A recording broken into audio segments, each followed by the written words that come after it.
Hello बच्चों, how are you. Welcome back to my another video lecture. तो बच्चों हम लोग जो है chapter 7 structural organisation in animals already start कर चुके थे और इसके हमने जो है 6 वीडियोस ऑलरेडी कंप्लीट कर चुके हैं, ठीक है ना। तो बच्चों पिछले वीडियो में अगर आप लोगों को कोई भी डाउट है तो मुझे कॉमेंट में जरूर पूछिएगा, ओके। और प्लस आज के क्लास में हम लोग जो है चैप्टर को और ज़्यादा आगे लेके जाएंगे। लास्ट क्लास में बच्चों हमने डिस्कस किया था स्पेशलाइज्ड कनेक्टिव टिश्यू, और स्पेशलाइज्ड कनेक्टिव टिश्यू में मैंने आप लोगों को कहा था कि 2 मेजर कैटेगरी होती है। तो पहला जो मेजर कैटेगरी था आपका वो था स्केलेटल कनेक्टिव टिश्यू, जिसमें हमको कार्टिलेज और बोन पढ़ना है। हमने जो कार्टिलेज है वो लास्ट लेक्चर में ख़त्म किया, तो आज के लेक्चर में हम लोग बोन पढ़ेंगे और आने वाले लेक्चर्स में बच्चों हम लोग जो है fluid connective tissue that is the blood and lymph का स्टडी करेंगे। तो बच्चों बिना देरी के जो है वीडियो को हम लोग यहाँ पर स्टार्ट करते हैं। तो आज हम लोग स्पेशलाइज्ड कनेक्टिव टिश्यू में से जो आपका स्केलेटल कनेक्टिव टिश्यू होता है, स्केलेटल कनेक्टिव टिश्यू का हम लोग पढ़ने वाले हैं बोन। तो बच्चों बोन के बारे में आज हम लोग डिटेल में पढ़ेंगे। एकदम ध्यान देके जो है आप लोग वीडियो को अटेंड करना स्टार्ट कर दीजिए। सबसे पहले ये जो बोन होता है, बोन के कुछ कैरेक्टर्स के बारे में पढ़ते हैं, बोन कैसा होता है, ठीक है ना। तो सबसे पहले तो ये सबसे ज्यादा हार्डेस्ट कनेक्टिव टिश्यू होता है, it is the hardest connective tissue. तो सबसे पहले हार्डेस्ट कनेक्टिव टिश्यू होता है बच्चों, और जो टिश्यू होता है ये बहुत ज्यादा स्ट्रांग होता है और ये फ्लेक्सिबल नहीं होता, इट इज नॉन फ्लेक्सिबल या फिर नॉन पेलिएबल हम लोग वर्ड यूज कर सकते हैं, मतलब आप इसको बेंड नहीं कर सकते हो, ठीक है ना। So it is very strong and non flexible. तो स्ट्रांग है ही, उसके साथ साथ जो है आपका नॉन फ्लेक्सिबल है। लेकिन उधर हम लोग जो है कार्टिलेज के बारे में पढ़ रहे थे, जिन कार्टिलेज में आपका येलो फाइबर्स प्रेजेंट रहते हैं ना, येलो फिब्रो कार्टिलेज, वो पेलिएबल होते हैं, वो बेंड किए जा सकते हैं, लेकिन यहां पर ऐसा नहीं होगा आपका, ठीक है ना। अगर इस बोन के फंक्शंस के बारे में पढ़े हम लोग कि इसका फंक्शन क्या होता है, ये हमको किस तरह से हेल्प करता है, पहले फंक्शन के बारे में पढ़ लेते हैं बच्चों, उसके बाद जो है बोन के कॉम्पोजिशन के बारे में पढ़ेंगे। मतलब कि बोन किस किस तरह के सेल से बना होगा, उसमें कौन से फाइबर्स प्रेजेंट होंगे, इसका ग्राउंड सब्सटेंस कैसा होगा, ठीक है ना। तो अगर सबसे पहले अगर बात करें बोन के बारे में, तो it forms the structural framework of the body. ये हमारे बॉडी का एक स्ट्रक्चरल फ्रेमवर्क बनाता है बच्चों। जैसे कोई भी बिल्डिंग होता है, बिल्डिंग का जो फ्रेमवर्क होता है उसके रॉड्स वगैरह, उसके पिलर वगैरह बनाते हैं, कि नहीं। तो उसी तरह से जो हमारे बॉडी का जो फ्रेमवर्क होता है, जो ढांचा होता है, उसको कौन बनाता है, बोन्स बनाता है, ठीक है, जिसको हम लोग स्केलेटल सिस्टम भी कहते हैं, जिसके बारे में आप लोगों को ज्यादा डिटेल में पढ़ना है in the chapter locomotion and movement, okay. अगर अगले फंक्शन के बारे में बात करें, it supports and protects the softer tissue या फिर organ of the body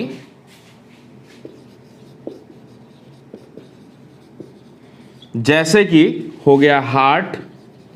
heart हमारे रिब केज में होता है बच्चों। ब्रेन को प्रोटेक्ट करता है, लंग्स। तो ऐसे जो है आपको बहुत सारे यहाँ पर एग्जाम्पल्स मिल जाएंगे, ठीक है ना। अगर नेक्स्ट हम लोग इसके फंक्शन के बारे में बात करें बच्चों, तो एक इंपॉर्टेंट फंक्शन होता है, हम जो मूवमेंट करते हैं, एक हम हाथ को हिला रहे तो मूवमेंट हो गया। अब इसी मूवमेंट के हेल्प से हम लोकोमोशन भी कर सकते हैं, एक जगह से दूसरे जगह में भी जा सकते हैं, ठीक है ना। तो ये कहीं ना कहीं पॉसिबल हो रहा है बोन्स के वजह से बच्चों। क्यों? क्योंकि जो बोन्स होते हैं वो हमारे स्केलेटल मसल को, जो स्केलेटल मसल होते हैं उनको चिपकने के लिए, उनको अटैच होने के लिए एक सरफेस प्रोवाइड करते हैं। और जब स्केलेटल मसल कॉन्ट्रैक्ट होता है तो अपने साथ साथ वो बोन को भी पुल करता है, ठीक है ना। तो जिसके कारण क्या पॉसिबल होता है, मूवमेंट एंड लोकोमोशन पॉसिबल होता है। तो it provides surface for attachment of skeletal muscle, which further helps in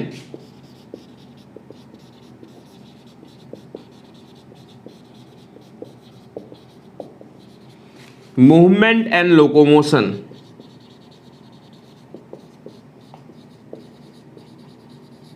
तो मूवमेंट और लोकोमोशन में आपका क्या करेगा, हेल्प करेगा, ठीक है ना।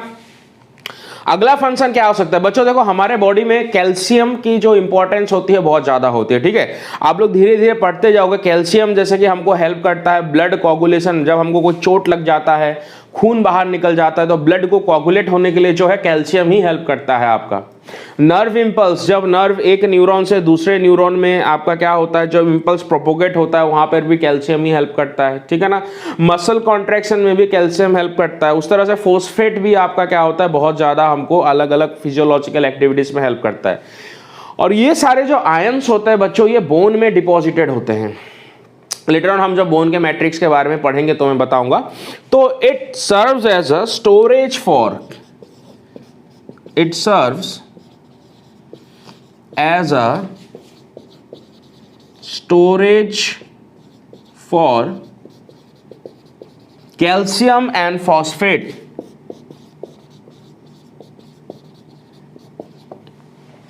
ठीक है ना। और ज्यादातर ये जो बोन होता है, अगर इसके लोकेशन के बारे में बात करें, अगर ह्यूमंस में बात करें तो बोन्स कहां मिलेगा, इन द एंडोस्केलेटन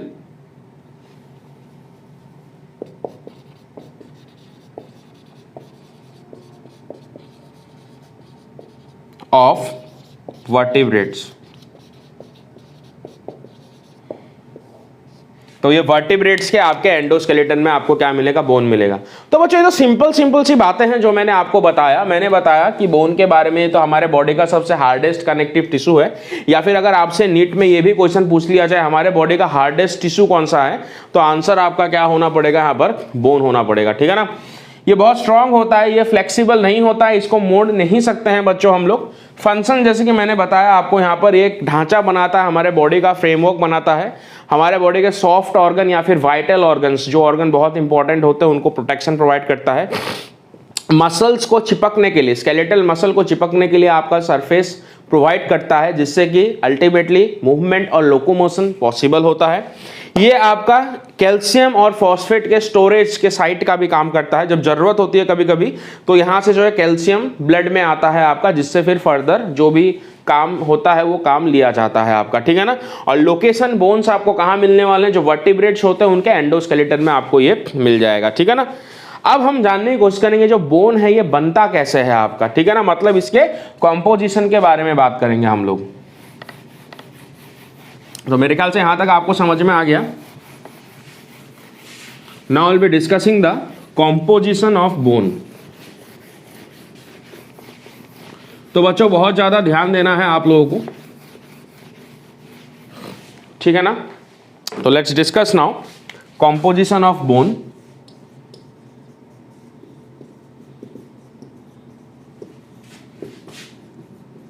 तो बच्चों इस चैप्टर के स्टार्टिंग में ही हमने बात कर ली थी, जो कनेक्टिव टिश्यू होता है वो आपका कैसे बनता है।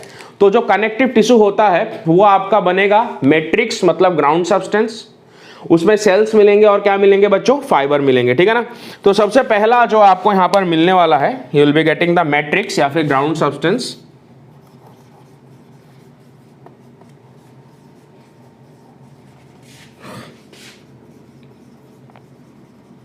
तो बच्चों जैसा कि हमने लूज कनेक्टिव टिश्यू के बारे में बात की थी, या फिर हमने जो है आपके डेंस कनेक्टिव टिश्यू के बारे में बात की थी, तो वहां पर जो मैट्रिक्स था आपका सेमी सॉलिड था, इसीलिए वो टिश्यूज आपके सॉफ्ट हुआ करते थे, ठीक है ना। लेकिन यहां पर आपका क्या होगा, जो मैट्रिक्स होगा वो सॉलिड होगा, तो टिश्यू भी आपका क्या हो जाएगा, हार्ड हो जाएगा, ठीक है ना। तो वेरी हार्ड एंड नॉन पेलिएबल, तो जो मैट्रिक्स होगा वो होगा वेरी हार्ड एंड नॉन पेलिएबल, मतलब कि आप उसको बेंड नहीं कर पाओगे, ठीक है ना। तो ये तो इजी सी बात हो गई, आपको समझ में आ गया। अब जैसे कि थोड़ी देर पहले मैंने आप लोगों को बताया था कि जो बोन होता है it acts as a storehouse of calcium and phosphate, मतलब कि ये जो बोन होता है इसके ग्राउंड सब्सटेंस में आपको कुछ कैल्शियम सॉल्ट्स देखने को मिल जाएंगे, ठीक है ना। तो here will be getting calcium salts. अगर हम इनके एग्जाम्पल के बारे में बात करें, जैसे कैल्शियम बाइकार्बोनेट, हो जाता है, और जैसे कैल्शियम फॉस्फेट,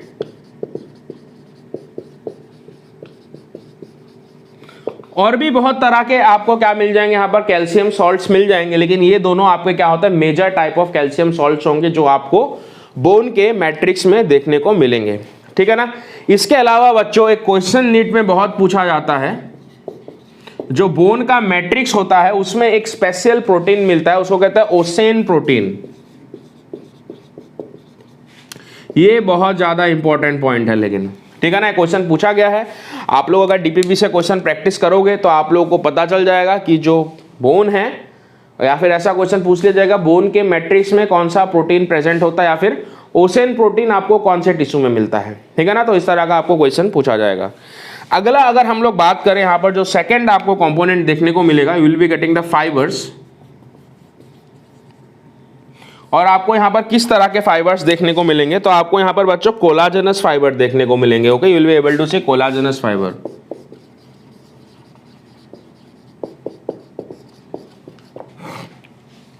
ठीक है, अब नेक्स्ट आपको क्या देखने को मिलेगा यहाँ पर, सेल्स। ओके, तो कौन कौन से सेल्स देखने को मिलेंगे हम डिस्कस करते हैं।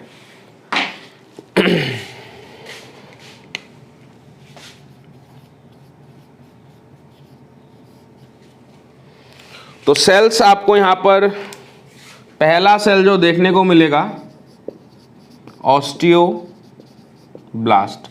तो ये जो ऑस्टियोब्लास्ट होता है ये बोन सेल को बनाने वाला सेल होता है आपका, मतलब बोन में जो सेल पाया जाता है वो इसी सेल से बनता है आपका, ठीक है ना। तो helps in formation of bone cell. Okay, दूसरे तरह का जो आपको सेल देखने को मिलेगा, ऑस्टियोसाइट। ये जो ऑस्टियोसाइट होता है ये होता है आपका बोन सेल, मतलब बोन में पाया जाने वाला सेल, ठीक है ना। तीसरे तरह का जो आपको यहां पर सेल देखने को मिलेगा, दैट इज योर ऑस्टियोक्लास्ट।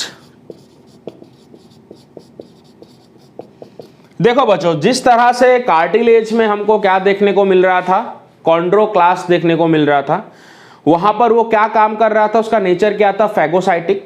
उस तरह से ही आपको बोन में क्या देखने को मिलेगा, ऑस्टियोक्लास्ट।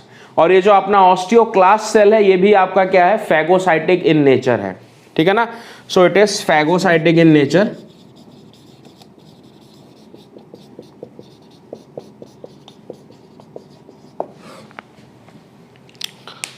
तो बच्चों फैगोसाइटिक का जो मीनिंग है मैं आपको ऑलरेडी समझा चुका हूं। फैगोसाइटिक का मीनिंग होता है किसी भी सेल का कैपेबिलिटी जब वो एक दूसरे सब्सटेंस का फैगोसाइटोसिस कर पाए, मतलब उसको अपने साइटोप्लाज्म में क्या कर पाए, एनगल्फ कर पाए, ठीक है ना।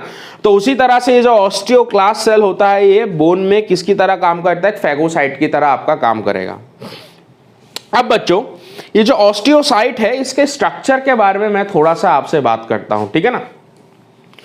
तो मेरे ख्याल से यहाँ बोन का जो कॉम्पोजिशन है वो आप लोगों को समझ में आ गया होगा। पहला आपको यहाँ पर क्या मिल रहा है, मैट्रिक्स मिल रहा है जो नॉन लिविंग होता है, जिसमें आपको मॉडिफाइड पॉलीसेक्राइड्स और मॉडिफाइड प्रोटीन मिलेंगे।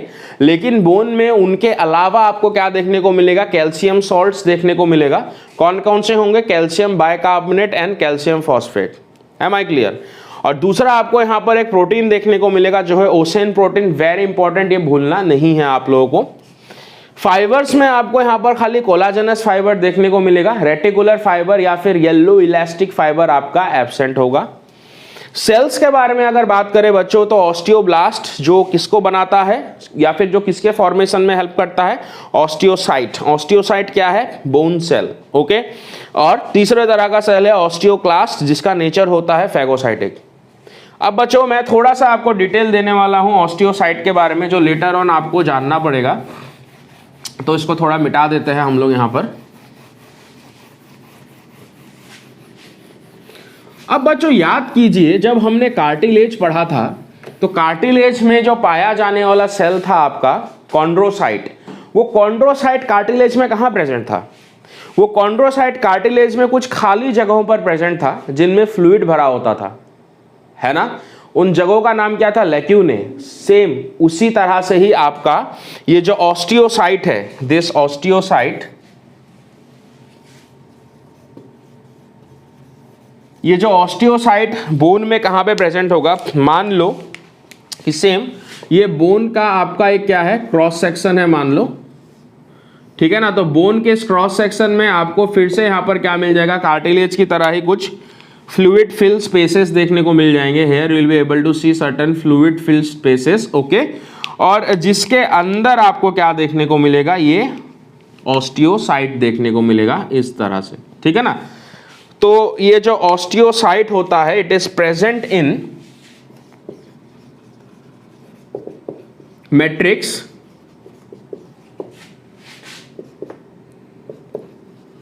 in an empty space, empty fluid filled space called lacunae, ठीक है ना। लेकिन यहां पर इंपॉर्टेंट बात क्या है? जो अपना ऑस्टियोसाइट है या फिर जो बोन सेल है, उसका शेप मैंने यहां पर जैसा ड्रॉ किया वैसा नहीं होगा बच्चों, ठीक है ना। ये जो आपका ऑस्टियोसाइट होता है उसमें साइटोप्लाज्म में आपको कुछ इस तरह से आपको साइटोप्लाज्मिक प्रोजेक्शंस देखने को मिलेंगे, मतलब साइटोप्लाज्म में उभार देखने को मिलेंगे। So you will be able to see certain cytoplasmic projections. तो एक्चुअल में अपना जो ऑस्टियोसाइट होता है वो इस तरह का होता है, ठीक है ना। और उसके आसपास जो लैक्यूने होगा, जो खाली जगह होगा, उसका शेप आपको इस तरह से देखने को मिलेगा, लाइक दिस,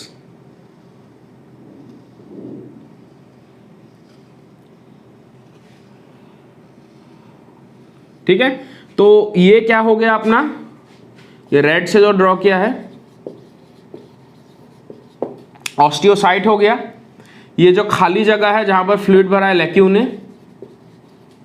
और ये जो साइटोप्लाज्मिक प्रोजेक्शन है वो भी तो लैक्यूने के अंदर प्रेजेंट है बच्चों, है कि नहीं। लेकिन यहां पर जो लैक्यूने है, क्योंकि एक कैनल की तरह है, तो इस जगह का नाम हो गया कैनेलिकुलाई या फिर कैनेलिकुली भी आप लोग कह सकते हो, ठीक है ना, ओके। तो इस तरह से जो है आपको मैट्रिक्स में खाली जगह नजर आएगा। वो खाली जगह क्या है? लैक्यूने है। और क्योंकि ये जो सेल है आपका, इसमें आपको साइटोप्लाज्म, आपको इसका जो प्लाज्मा मेम्ब्रेन है, आपको एक स्मूथ प्लाज्मा मेम्ब्रेन देखने को नहीं मिल रहा है। इसके प्लाज्मा मेम्ब्रेन में कुछ प्रोजेक्शंस है। तो लैक्यूने भी उसी शेप का आपका हो रहा है, और उसी शेप को हम लोग यहाँ पर, लैक्यूने के उस शेप को हम लोग या फिर उस एरिया को कैनेलिकुलाई कह रहे हैं। और जिसके अंदर अपना क्या प्रेजेंट है? ऑस्टियोसाइट प्रेजेंट है, ठीक है ना। तो इस तरह से हमने जो है बोन के कॉम्पोजिशन के बारे में बात की। तो बच्चों अब मैं आपको बताने वाला हूं जो अपना बोन है वो कितने तरह के होते हैं, ठीक है ना। So now will be discussing the types of bone. लेकिन बोन के बारे में हमको अभी थोड़ा सा और डिटेल में पढ़ना है, ताकि नीट या फिर एम्स के सारे क्वेश्चन जो हमारे सॉल्व हो जाए, ठीक है ना। तो first of all now will be discussing types of bones.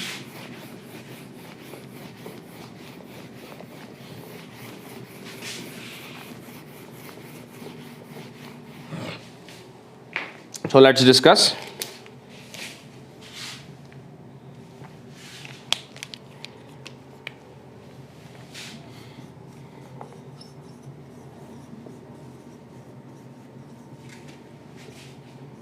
So सबसे पहला जो होगा अपना टाइप्स ऑफ बोन्स में, on the basis of origin of bone. मतलब बोन ओरिजिन कैसे हुआ, बोन बना कैसे, उसके ऊपर बेस करके बोन कितने तरह के होते हैं, ठीक है ना। तो सबसे पहला वाला अगर उसके ऊपर हम लोग बेस करके देखें तो सबसे पहला वाला होता है कार्टिलेजियस बोन।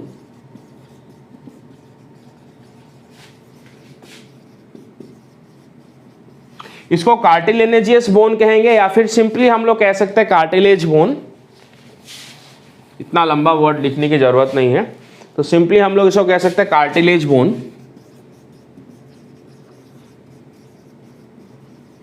या फिर आप लोग इसको कह सकते हो रिप्लेसिंग बोन।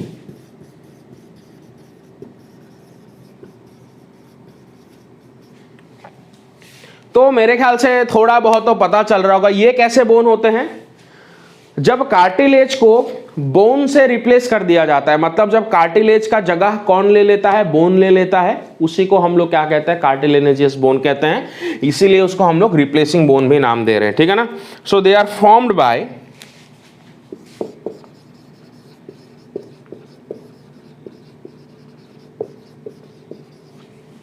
रिप्लेसमेंट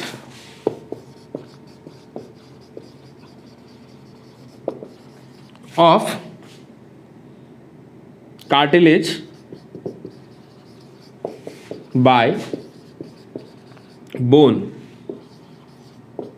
और बच्चों ज्यादातर हमारे बॉडी में जो बोन्स होते हैं, ध्यान दीजिएगा, ज्यादातर हमारे बॉडी में जो बोन्स होते हैं वो आपके कार्टिलेजियस बोन्स ही होते हैं, ठीक है ना। जैसे कि एग्जांपल अगर हम लोग दे दें यहां पर, जैसे कि ह्यूमरस हो गया, फीमर हो गया, ठीक है ना,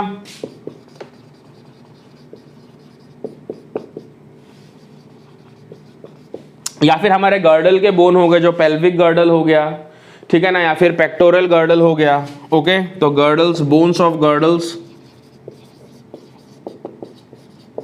लेकिन गर्डल के बोन को, एक बोन को छोड़ के, क्लेविकल, ये जो कॉलर बोन होता है इसको छोड़ के, लेकिन ठीक है ना, एक्सेप्ट क्लेविकल, ठीक है ना बच्चों। तो इस तरह से जो होते हैं ये एग्जाम्पल हो गए, और भी एग्जाम्पल है आपका, इसके रिब्स हो गया, ठीक है ना। तो पहला तरह का हमने बोन पढ़ा वो है कार्टिलेज बोन या फिर रिप्लेसिंग बोन। फिर से बता रहा हूं, ये वो बोन होते हैं जो कैसे बनते हैं बच्चों, कार्टिलेज के रिप्लेसमेंट से बनते हैं, और मैक्सिमम बोन हमारे बॉडी के आपके क्या होते हैं, कार्टिलेजियस बोन होते हैं, ठीक है ना। एग्जाम्पल आपके सामने है। अगले तरह का अगर बोन के बारे में बात करें तो अगले तरह का जो बोन आपको मिलेगा, मेम्ब्रेन या फिर dermal bone.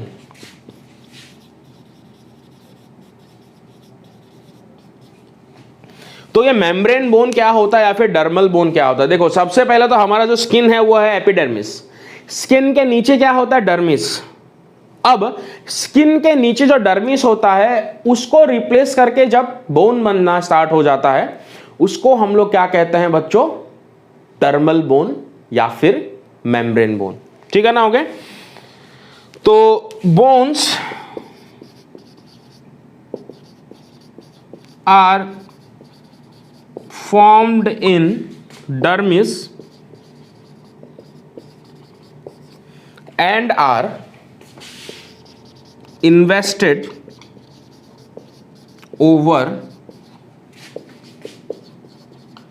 already present cartilage। देखो एकदम कंफ्यूज नहीं होना है, स्किन के नीचे होता है डर्मिस। अब डर्मिस की जगह, डर्मिस जो होता है वहां पर पहले क्या होता था, कार्टिलेज। ओके, तो कार्टिलेज, डर्मिस, देन स्किन, मतलब ऊपर से आप देखोगे स्किन, डर्मिस, या फिर आपको क्या मिलेगा वहां पर, कार्टिलेज। तो जो डर्मिस होता है वहां पर आपका बोन का फॉर्मेशन होना स्टार्ट हो जाता है, और जो कार्टिलेज हुआ करता था वो गायब हो जाता है आपका, ठीक है ना। तो इसका जो एग्जाम्पल है बच्चों, हमारा जो स्कल का बोन है, ऊपर स्किन है, नीचे क्या है अपना स्कल है, ठीक है ना, it is an example. Okay, तो स्कल बोन, तो एग्जाम्पल यहां पर डाल देते हैं, जैसे कि स्कल बोन, या फिर मैंने कहा था ना यहां पर एक्सेप्ट क्लेविकल। अब क्लेविकल किसका एग्जांपल हो जाएगा, मेम्ब्रेन बोन या फिर डर्मल बोन का, क्लेविकल। बच्चों क्लेविकल कौन सा होता है, ये जो आपने यहां पर एक कॉलर बोन होता है ना पतला सा, जिसको ब्यूटी बोन भी कहते हैं, ये होता है क्लेविकल अपना, ठीक है ना। तो दो तरह के हो गए, और भी देखते हैं हम लोग, ठीक है। तो ये दो शायद आप लोगों का यहां पर क्लियर हो गया। ओके, नेक्स्ट देखते हैं और कितने तरह के हमको यहां पर बोन मिलने वाले हैं। तो ये तो मिटा देते,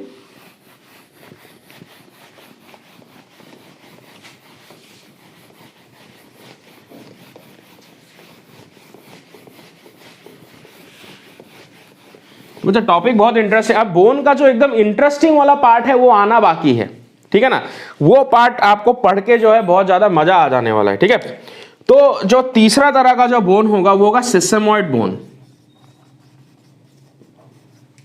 ओके, तो ये सेसेमॉइड बोन क्या होता है एक्चुअली बच्चों, आप लोगों ने एक टर्म सुना होगा, चलो मैं बताता हूं, ठीक है ना।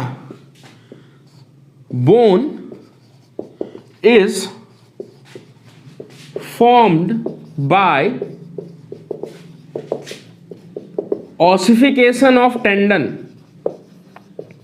अब टेंडन के बारे में मैंने आप लोगों को पिछले लेक्चर में बताया था, डेंस कनेक्टिव टिश्यू में आता है। और टेंडन का काम क्या होता है, ये बोन टू मसल आपका कनेक्ट करता है। जब ये टेंडन, इसमें कैल्शियम के सॉल्ट वगैरह डिपॉजिट होना स्टार्ट हो जाते हैं और ये टेंडन अल्टीमेटली जाके फिर क्या बन जाता है, बोन बन जाता है। तो इस तरह के बोन को हम लोग क्या कहते हैं, सेसमोइड बोन कहते हैं। Means bone is form by the ossification of tendon. अब आपको यहां पर एक नया टर्म मिल गया, ऑसिफिकेशन। इसका मतलब ही होता है formation of bone. Process of formation of bone को हम लोग क्या कहते हैं, ऑसिफिकेशन कहते हैं। और इसका जो एग्जाम्पल होता है पटेला, ये पटेला बोन कहां पे मिलता है, नी कैप में।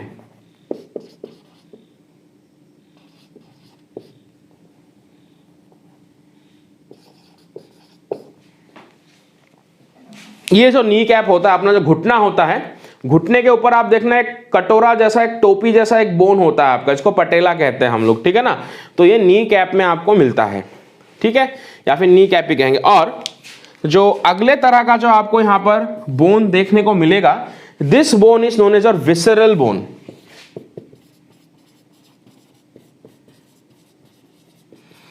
वैसे तो बच्चों विसरल बोन जो है आपको ह्यूमंस में देखने को नहीं मिलेगा, लेकिन दूसरे एनिमल्स में आपको देखने को जरूर मिलेगा।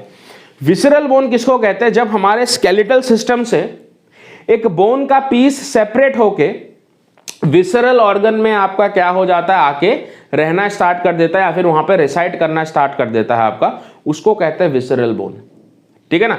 अब विसरल ऑर्गन तो पता होगा, जो सॉफ्ट ऑर्गन होता है हमारे बॉडी के, या फिर जो वेट ऑर्गन होता है, उनको हम लोग विसरल ऑर्गन कहते हैं, ठीक है ना। या फिर जो आपका किससे बनता है, स्मूथ मसल से बनता है, उनको हम लोग विसरल ऑर्गन्स कहते हैं, ठीक है ना। So they are the bones which get detached from skeletal system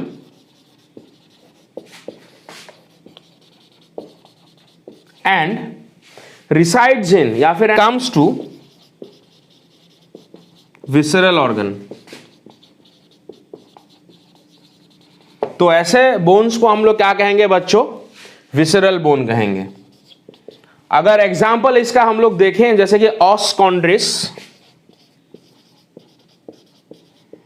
तो ये बच्चों जो डियर होता है, डियर, DEER, डियर, डियर के हार्ट में पाया जाता है आपका, ठीक है ना। तो कहां पे मिलेगा, इन हार्ट